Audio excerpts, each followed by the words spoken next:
அப்புறம் எல்லாரும் எப்படி இருக்கீங்க? சைடில் இருந்த ஆப்பிள் மரம், ராஸ்பெர்ரி, செர்ரி இது எல்லாமே வந்து அப்படியே வேரோட எடுத்து தொட்டியில் இப்போ வச்சுருக்கோம். வேலையெல்லாம் முடிஞ்சதுக்கு அப்புறமா நம்ம வந்து அதில் போய் மறுபடியும் மண்ணெல்லாம் போட்டு நட்டுக்கலாம் அப்படின்ட்டு. அதில் ராஸ்பெர்ரி வந்து பார்த்திங்கன்னா அப்படியே இலைகள் எல்லாம் தொங்கிடுச்சு. அப்புறமா கடைக்கு போயிருந்தோமா, அங்கே ஆலிவ் ட்ரீ பார்த்தோம். கூடவே வந்து நம்ம ஊர் அரளி செடியும் பார்த்தோம். இதை பார்த்தோன்னா எனக்கு என்னோட சைல்ட்ஹுட் மெமரிஸ் எல்லாம் ட்ரிகர் பண்ண ஆரம்பிச்சிருச்சு. சின்ன வயசில் அம்மா கூட சேர்ந்து கோவிலுக்கு போகிறப்ப அம்மா வந்து அந்த கருவறையை சுற்றி வருவாங்க. அதுக்குள்ளே அங்கே ஒரு அரளி மரம் இருக்கும், வெள்ளை அரளியும் இருக்கும், சிவப்பு அரளியும் இருக்குமா.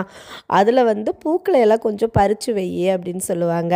அம்மா சுற்றிட்டு வரக்குள்ளே நான் பறித்து கை நிறைய வச்சுருப்பேன். அதை கொண்டு போய் அப்படியே விநாயகருக்கு போட்டு சாமி கும்பிட்டு வருவோம். இது வந்து வாரம் ஒரு ரொட்டீனாகவே நடக்கும். இங்கே செடிகள் எல்லாம் வாங்குறப்பவே அதில் இருக்கிற கார்டில் எவ்வளோ தூரம் தண்ணி ஊற்றணும், எவ்வளோ வெயில் அதுக்கு தேவைப்படும் அப்படிங்கிறது எல்லாமே மென்ஷன் பண்ணியிருப்பாங்க. அது கொஞ்சம் நம்மளுக்கு உதவியாக இருக்கும் அவங்கள பாதுகாத்து வளர்த்துறதுல. மீண்டும் பார்க்கலாம்.